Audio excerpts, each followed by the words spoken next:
Welcome back to Sunday Live, and we have the two ladies in studio. This is not a gender-friendly interview, but we often have the gents, so it's good to have you both with us.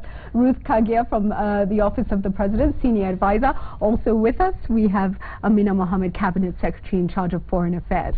Let me start with you, Ruth. And this visit has elicited so much interest, of course, which is natural. But with that come all this rumor and speculation. You know, these roads will be closed, there's going to be a shutdown of communications, there's a whole load of talk going on. What do we expect from Obama's visit this week? Are there any disruptions as well that people, particularly in Nairobi, should know about?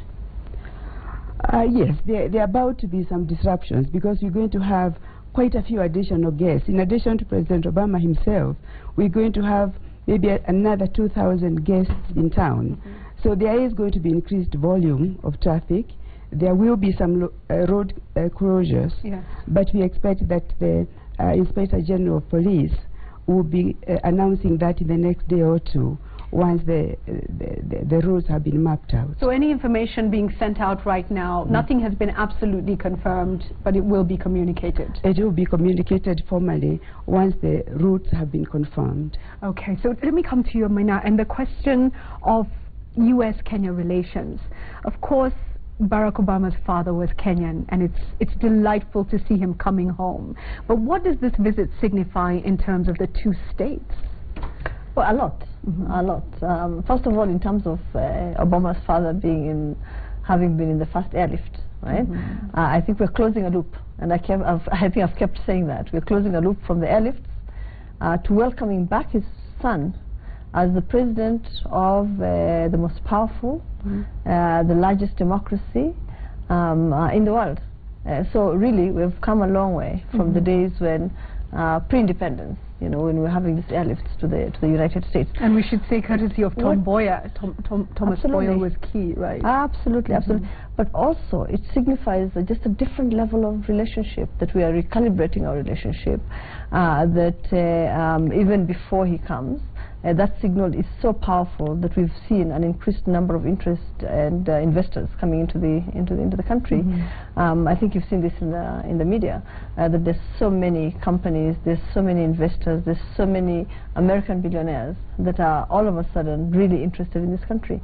And I think that's what a visit by a president of the United States does, and not just for Kenya. I think it's for the continent. And so it's a good signal. It's a signal of confidence in the continent. It's a signal of confidence in what we've been doing, the reforms we've been carrying out. It's a signal of confidence in the leadership of this country, most importantly, because this has never happened before. This is the first time that a sitting head of state of the United States has come. But not only. For the first time, we also had a sitting head of state of an EU country, right, visiting, right? And that was the Prime Minister of Italy just a few days back. You know, so I think there's just a renewed interest in Kenya as one of the countries that is, you know, moving this continent to a differently new level. Let's talk about the focus on the fight against terror and the partnership that we can achieve, because sometimes we do feel abandoned as a nation when we go through these terror attacks, and we do have you know, the advisories and the concern, and the question is, how do we strengthen that partnership? Well, I think with the United States, that partnership has always been strong. I don't think we've ever really felt abandoned by the U.S. in the fight against terror. They've always been there.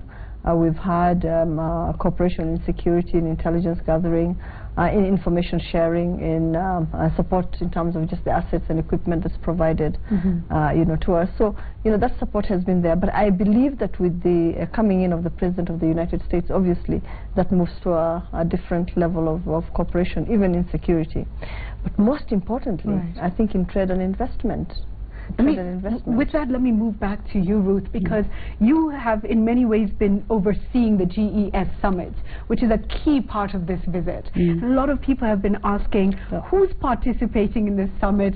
Is it locked up? Is there any way we can get in? What message do you have for people on the logistics around the summit, and maybe expectations? What are the outcomes that we hope to achieve? This is going to be a defining moment for our entrepreneurs. the fact that GES is coming to Kenya, to Sub-Saharan Africa for the first time, is affirmation of the deep entrepreneurial spirit in this country. It's a recognition of Kenya being a Silicon Valley, if you like. Of Africa. Of Africa. And what we are expecting will come out of this is entrepreneurs are going to meet entrepreneurs from other parts of the world. They are going to connect with investors. There is going to be speed mentoring. There is going to be discussion about how do you grow from a small entrepreneur to a global entrepreneur. How do you get financing? How do you get the market? So it's going to be basically the entire spectrum, the entire value chain of entrepreneurship, because too many of our very smart innovators do not grow beyond having just a good idea. So this is going to spur new developments in Kenya in terms of job creation, in terms of scaling up our programs, and in terms of connecting with the international market. Moving people from great ideas and concepts to viable, sustainable business. Exactly. I want to put this question to both of you ladies. We saw the entrepreneurs who visited Kenya last week, and we expect there'll be more over this next week as well. And in many ways it was understated, but they said, we believe in Kenya. We see the potential of this nation. What's your response? What's the response of the President as well to hearing this confidence come from external players? Ruth, this is a defining moment for this country. It's worth reminding people, Julie, that in the 70s, we used to be there. Many people may not remember, but the only time the World Bank IMF meetings have been held in Africa, they were held in Kenya in 1973. The setting up of UNEP headquarters in Nairobi, those were early signals that the world had confidence in this country. We squandered that opportunity. We cannot afford to squander it again. We must not squander that opportunity again. Kenya is being seen as the crucible of change. It is on the cusp of major transformation. We have it in our hands in terms of investment opportunities, in terms of attracting the best and the brightest from across the world. Let's not squander the opportunity. I come straight to you. Totally agree. I agree with everything that Ruth has said. I think it's a reaffirmation that we have been doing the right things and that we're actually getting back to where we should have been a while back. So really just a vote of confidence, I think, in doing the right things, but also a recognition of the vitality, the creativity, the energy, the passion of our youth. Right? It comes back to the youth and the potential that we have. Very quickly, of course, the WTO, you have a WTO ministerial meeting ongoing right now. And in December as well, we're expecting a huge meeting here. Again, a vote of confidence in Kenya. Tell us a little bit about that. Well, and that's why I think this visit is so important. It comes just before the WTO ministerial conference in Nairobi, the first time that the ministerial is being held on the continent. Expecting, I think, to attract about the same number of people that the GES is attracting, which is about 5,000 to 6,000 people. But also the recognition, really, that Africa has come of age, that Africa can finally make a contribution to the multilateral trading system, and that the 2% that we were always famed for being producing in terms of just world trade is going to be a thing of the past. And really the recognition that this is now the time for Africa to define the world trade agenda going forward. Right? And that's why we're having this ministerial meeting here to prepare ourselves for the MC10, but also to agree on common positions and see whether we cannot move Africa from the old agenda that has never been realized in the last 12 years to an agenda that, includes some of the stuff that we agreed on in Doha in 2001, but also some of the issues that drive our youth. Issues that have to do with the entrepreneurial spirit of the African youth, issues to do with the issues that she raised on Kenya being a Silicon Valley, the ICT revolution that has really shaken this continent. All those issues we think should be on the agenda, going forward. So interesting you've mentioned all that, ladies, because a lot of people were asking, is it just about security? What else is it going to be focusing on? And business and youth keeps coming up. So very much about how to ensure that the young people in Africa do leverage opportunities. Let's come to a very basic question for many people. Barack Obama is coming to Kenya.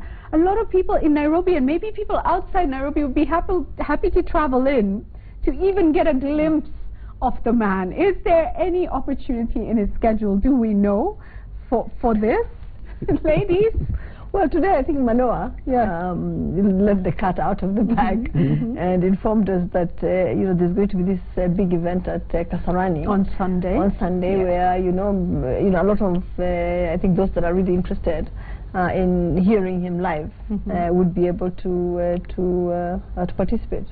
But anybody else who wants a front seat should sit right in front of their TV sets, I think, and watch him from a very close distance. Is it safe to say, Ruth, that we might find roads, with crowds just waving? And is this something that would be allowed by the security?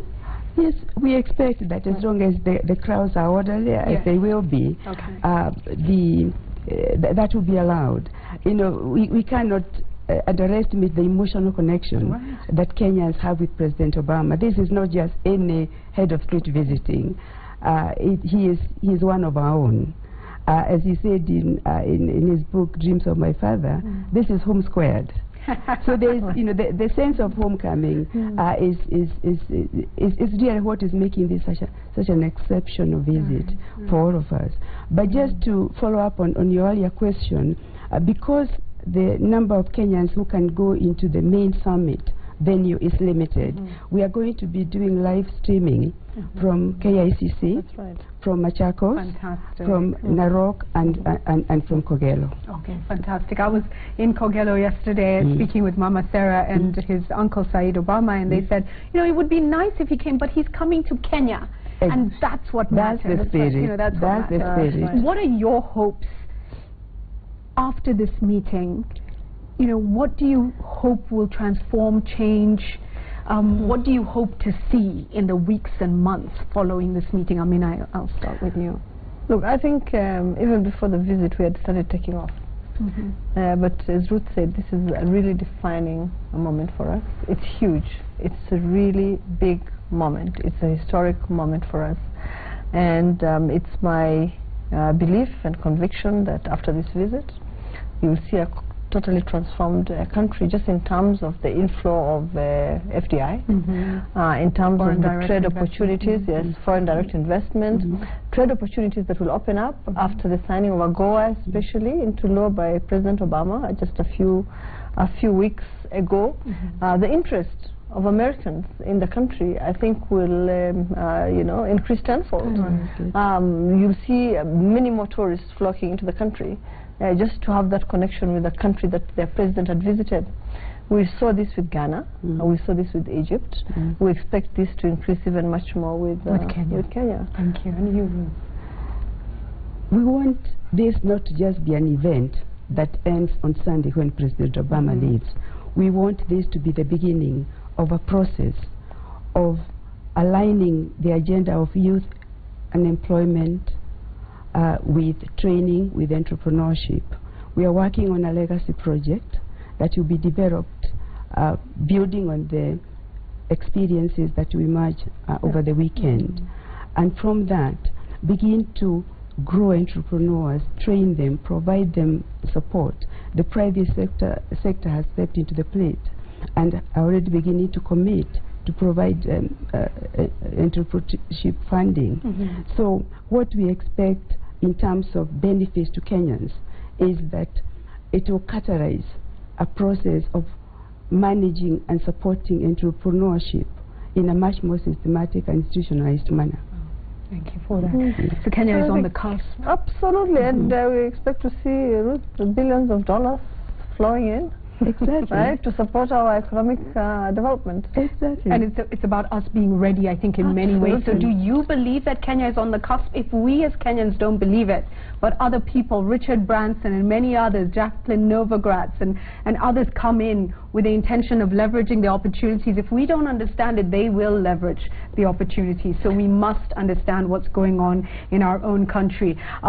Very quickly, lots of questions coming in. I have to say that the funniest perhaps is somebody asking if Barack Obama knows how to make ugali. I think referencing Lupita Nyong'o. I'm not sure if those are the critical issues we should be dealing with, though. So We'll move on from that. We'll move on from that now.